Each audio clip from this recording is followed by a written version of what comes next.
Hello, my name is Jon McLaughlin. I'm 74 years old.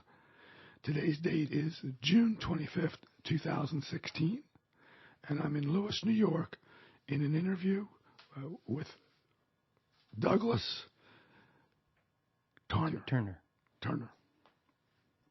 And actually, I think both of us have been in the Air Force, and we probably have some questions to ask each other about our careers and how we got there. And I am Douglas Turner, Doug for short, age 77. Today's date, June the 25th, 2016. Location is Lewis, New York, at an Atlas F silo being refurbished. In relationship to my partner here is we were both in the Air Force. I was on Atlas D's and E's, and he was at Atlas F. And we'll go from there. John, the first questions that I'm interested in is, where did you grow up? Actually, I was born and raised in Manhattan, New York City, and I was raised there until I was going on 16 years old. I went to Catholic school with the Christian Brothers.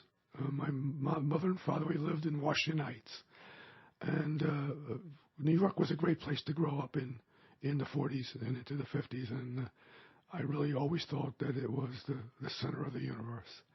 Good. How about yourself, Doug? I grew up on a farm in North Carolina, eastern part of the state.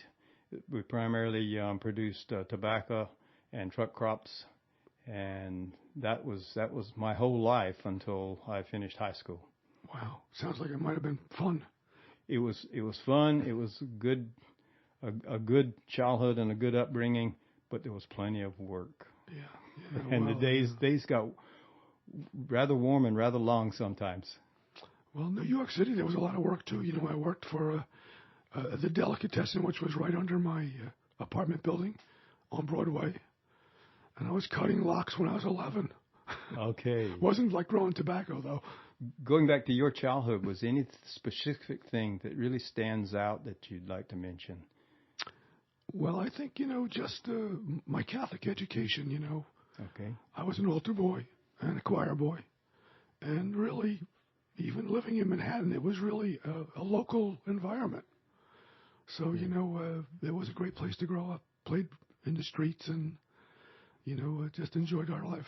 What brought you to missile duty? How did you get from New York to missile duty?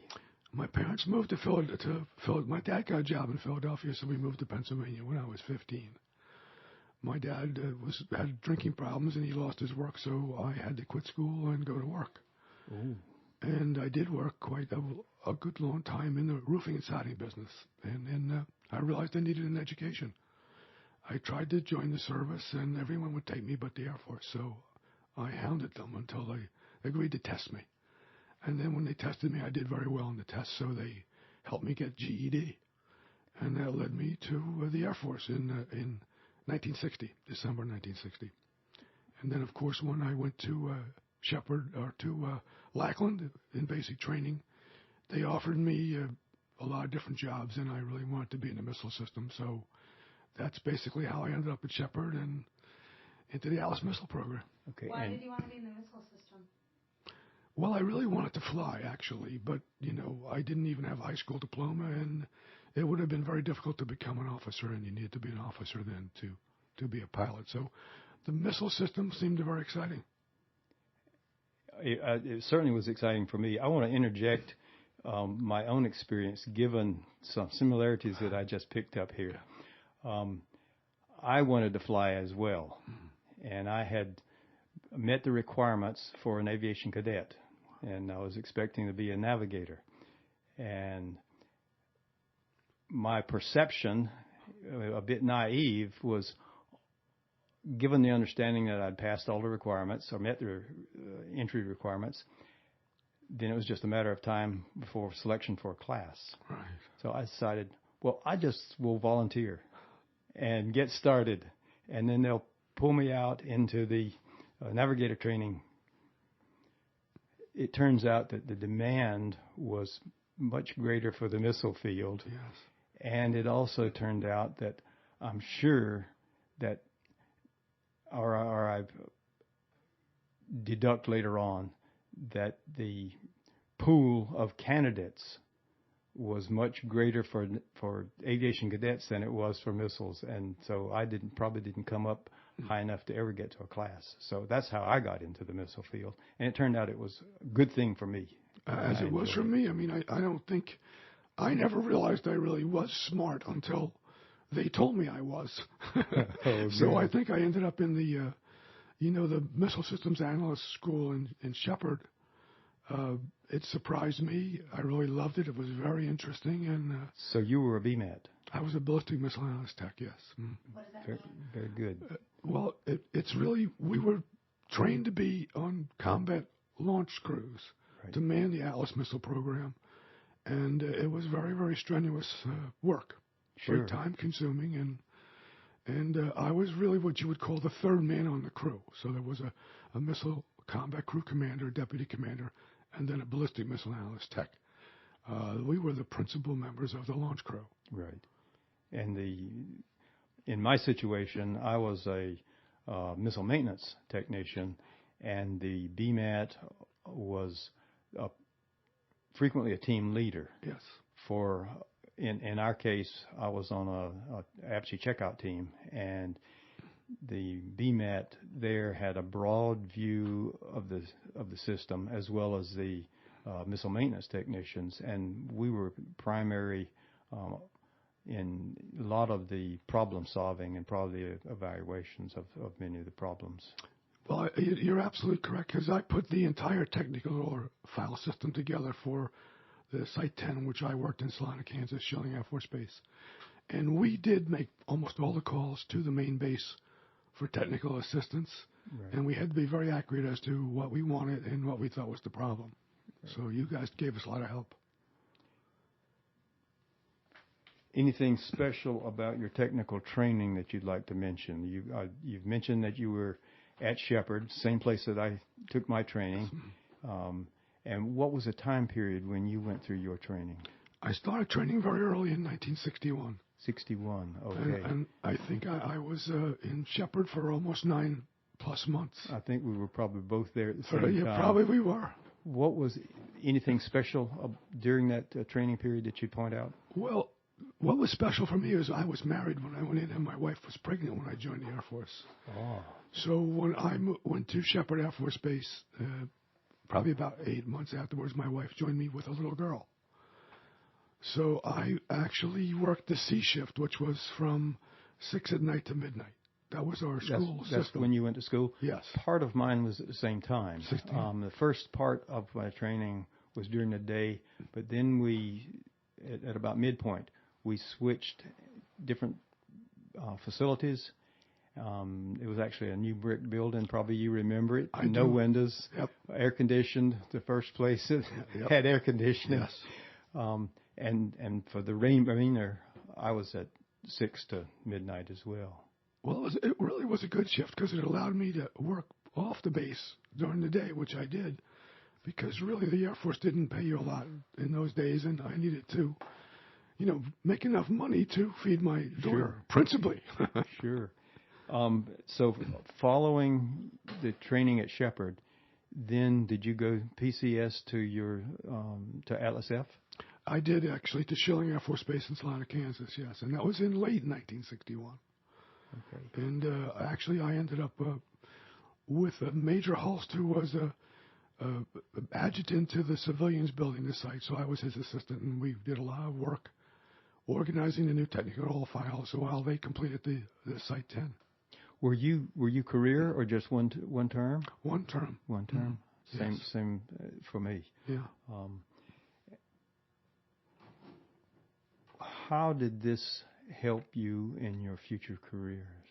Well, I didn't realize at the time that it would help me a lot, although we trained, as you know, in a lot of different mediums, hydraulics and autopilot systems, computer systems, guidance systems, engine systems, etc. But when I came out of the Air Force in the last days of 1964, there really wasn't much that I had learned that would make gainful employment. And I was a little disappointed in that, because I realized, I did all this time and all this work, and nothing really came from that education. But in the final analysis, I learned a lot about life. That was the most important part of it. It changed my life dramatically over time. Good. That was some of that similar experience that I had. Although I had a bit of a different outcome. When I got out, I got a little bit more education, and then I went to work for Burroughs Corporation, who happened to have provided the ground guidance system that was used by the Atlas D.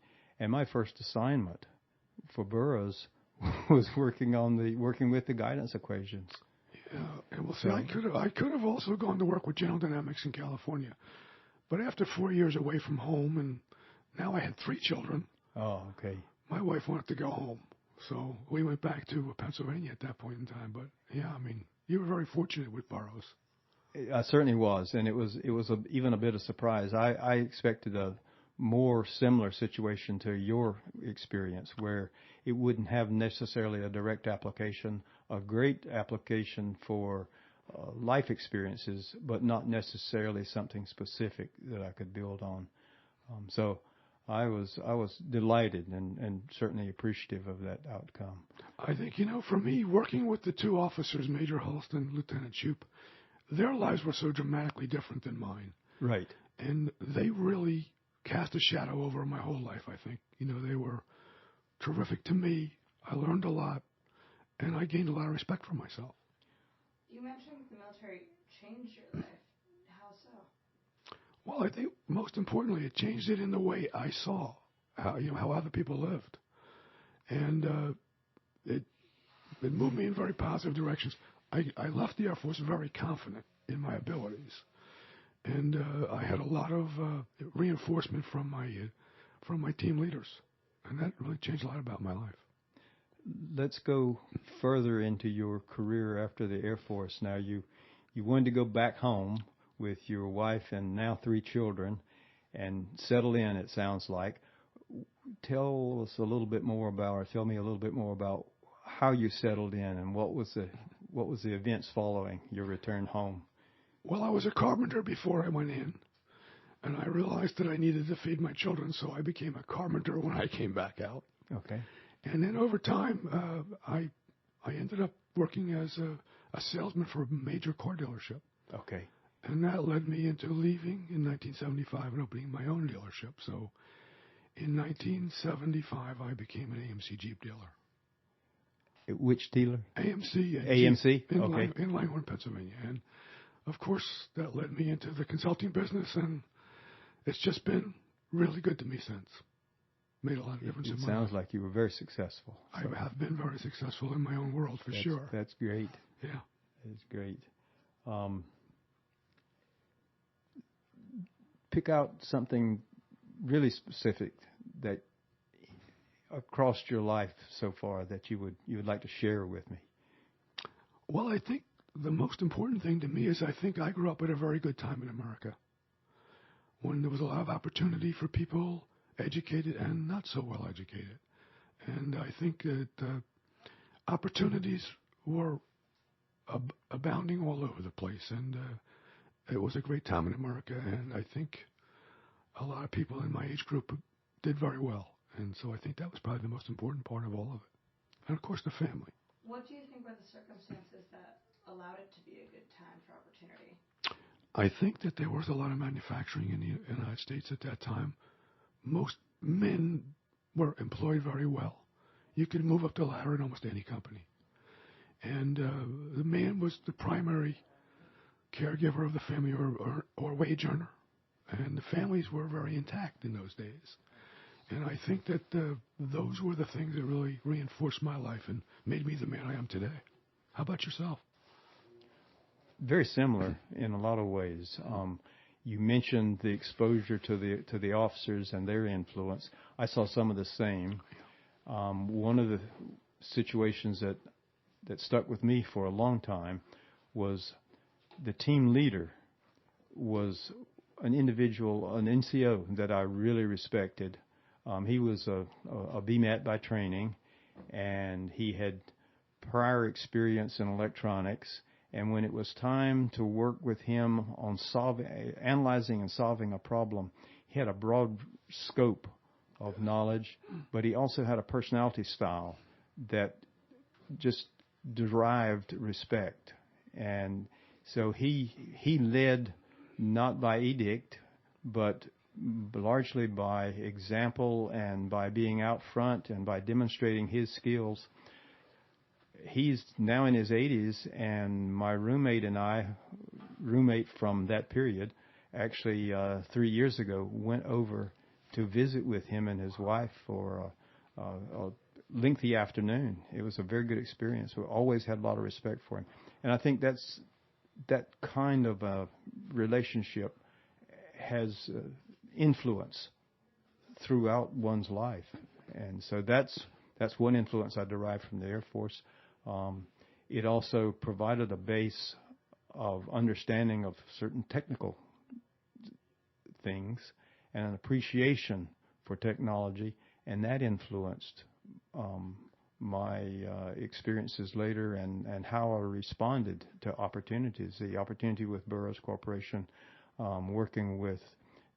initially working with the guidance equations, was a good start, and continued to provide a point of reference as I got into other areas of software development. As a BMAT myself, I mean, we really were almost looked upon as the essential part of the launch crew. Right. And the more time I spent, which was an extensive amount of time, working with my launch crew, we did have that sort of relationship, and I actually became a member of an instructor crew on Schilling Air Force Base. And it gave me an enormous amount of confidence in my life. Well, this gentleman that I was describing was, and John Gilbert is his name, for the record, or for anyone that might be interested. His team, I think, was regarded as a very capable team, and we were actually selected to be the supporting team for launch for John Kennedy. Wow, that's really good. So it was there was a launch crew, and there was the test and checkout team under Gilbert, which was a very good experience. Well, my team, S-20 at Schilling Air Force Base, was selected to launch a missile from Vandenberg Air Force Base in 1964. And our crew was picked to be, we had been the launch crew of the month, and we were picked to be the launch crew to launch that missile. And we had Curtis LeMay in the Launch Control Center with us in 1964. Now, was he was still active duty at that time? I don't know whether he was active duty, but he sure was an active Because General Powers was the prominent figure at the time when we launched for Kennedy in 62. He and McNamara and Kennedy, Powers, Kennedy, McNamara were all part of the team that came out to observe the launch. We had McNamara in our Launch Control Center also. Okay. But that was from Vandenberg, actually. Right, and ours was as well. And we launched a missile that had actually been mated to an operational silo and had been taken out of there to see would it fire, which it did. Yeah. So it was exciting. Can you explain the role of the launch crew and its importance? John? Well, the launch crew, we monitored the activity of loading the missile with liquid oxygen and gimbaling the engines and making sure the autopilot guidance systems were accurate as we went through the countdown. The countdown took quite a little bit of time, maybe 28 minutes. And the missile stayed underground in the LSF program during that time frame. And if all went well and the missile was loaded with oxygen and everything was set to go, then at ready to commit, we had 2 minutes to launch. So during that time, the missile crew commander, deputy commander, and the BMAT all worked very diligently, timing the process of what took place in order to get that missile up, the doors open, and the missile raised to ground level, and to be ready to fire.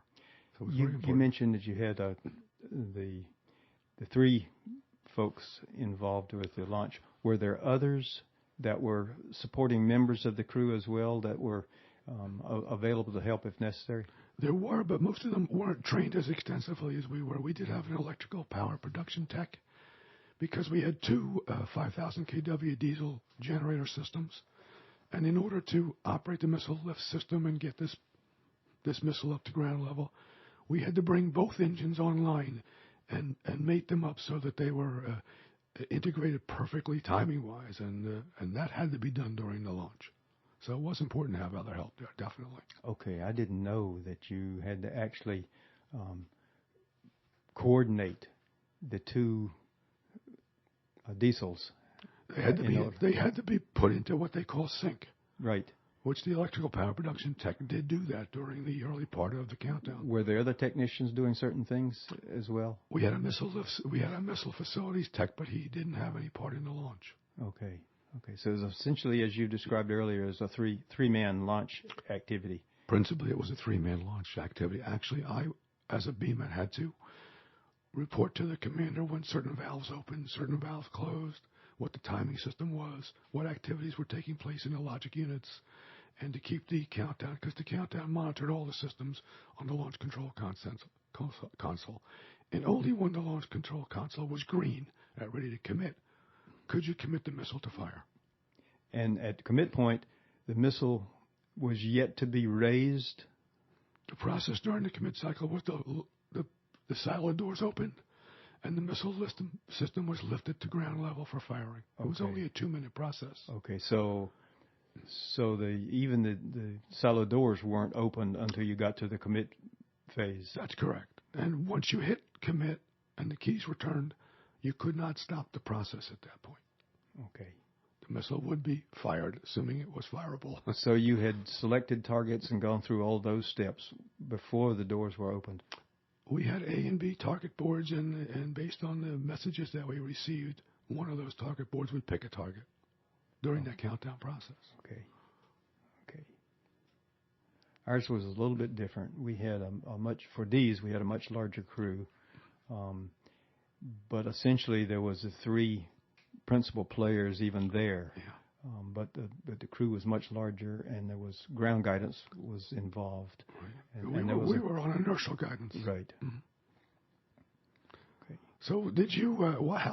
How did your career actually affect you in your choice of work and family when you left the Air Force? The effects of I think that the answer to that question comes in several different areas. One is it was a form of work ethic that was derived from our time in the Air Force, or my time in the Air Force.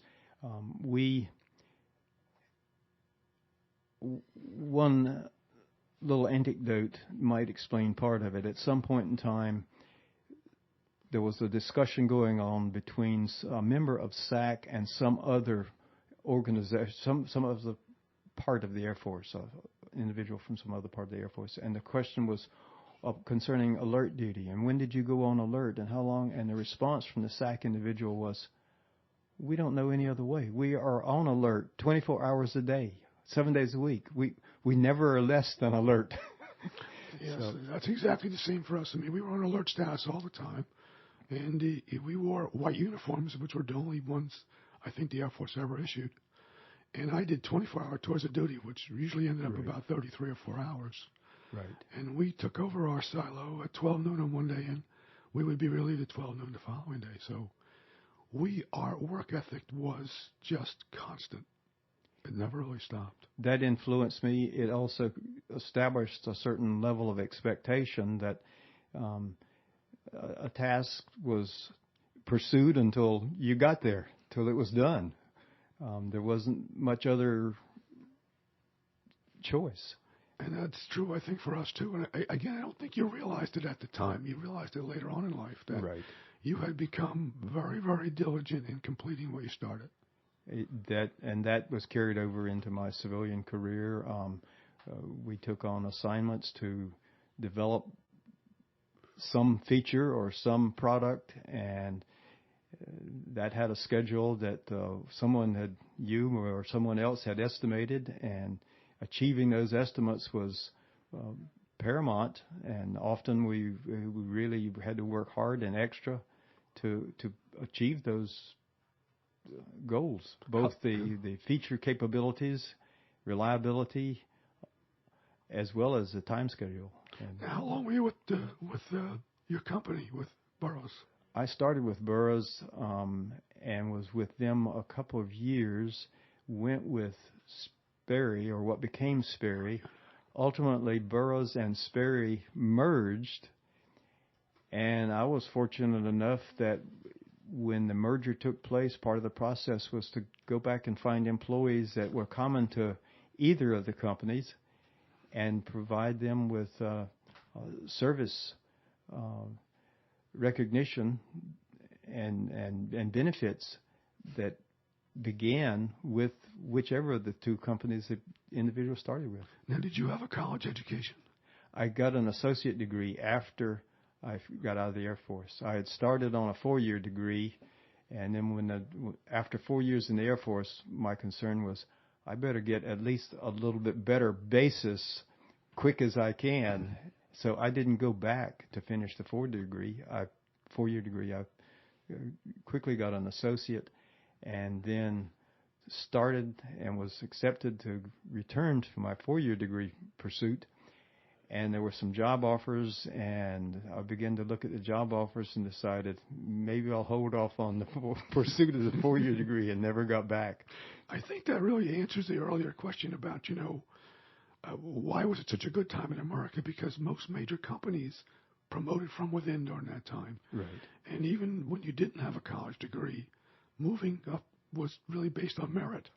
Right. And that was something that I was very fortunate to experience. Was, even though I didn't have quite the education that a lot of my peers had, there might have been other skills demonstrated or other attributes that allowed you to compete with them, or want to compete with them.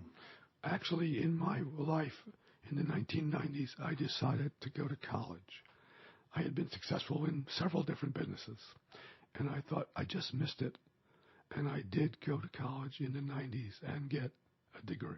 Excellent. Yeah, it was great fun. I've thought a number of times about going back, but it seemed like there was one weighed against other opportunities and times, and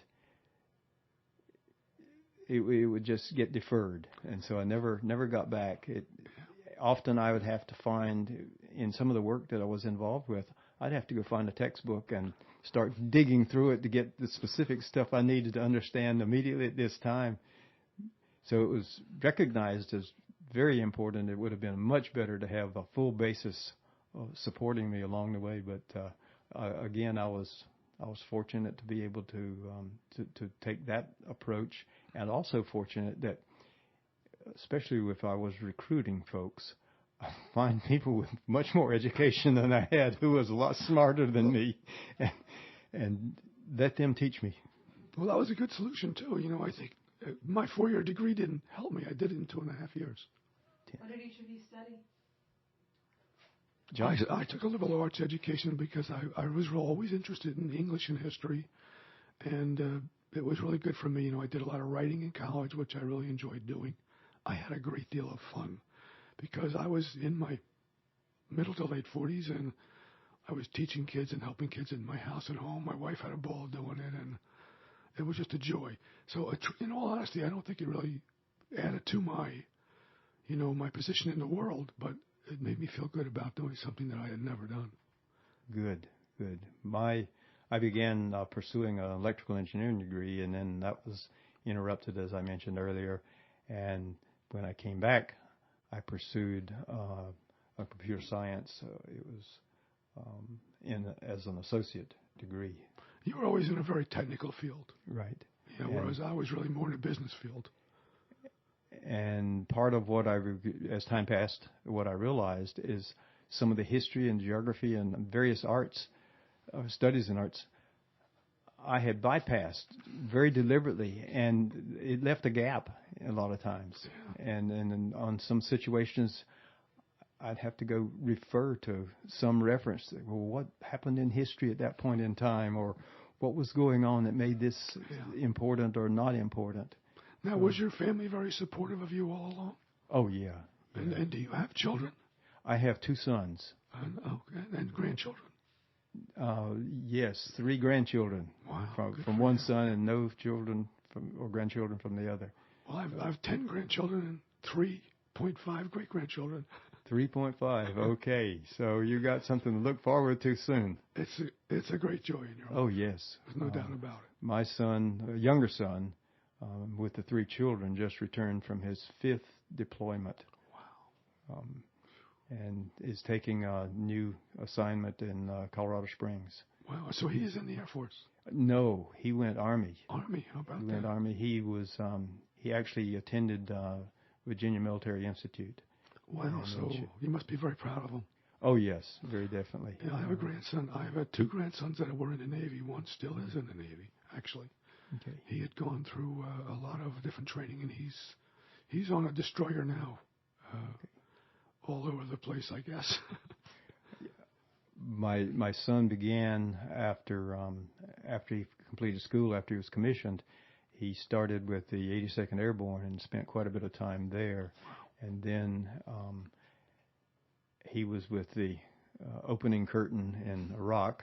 Wow. And subsequently spent some time with Special Forces. And then from that background and area of emphasis shifted to the Army has a small organization of missiles in space, and they were inviting folks to apply, and he was accepted, and that's what takes him to Colorado Springs at this point in time.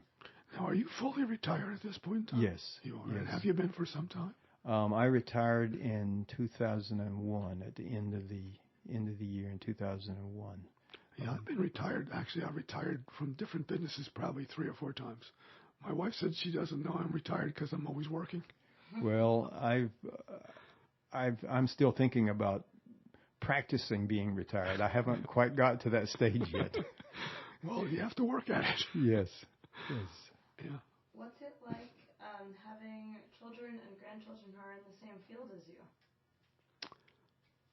Well, I mean, the grandchildren really go their own way, just as children do. Right. And the most important thing is to encourage them to be themselves and follow their own bliss as a way.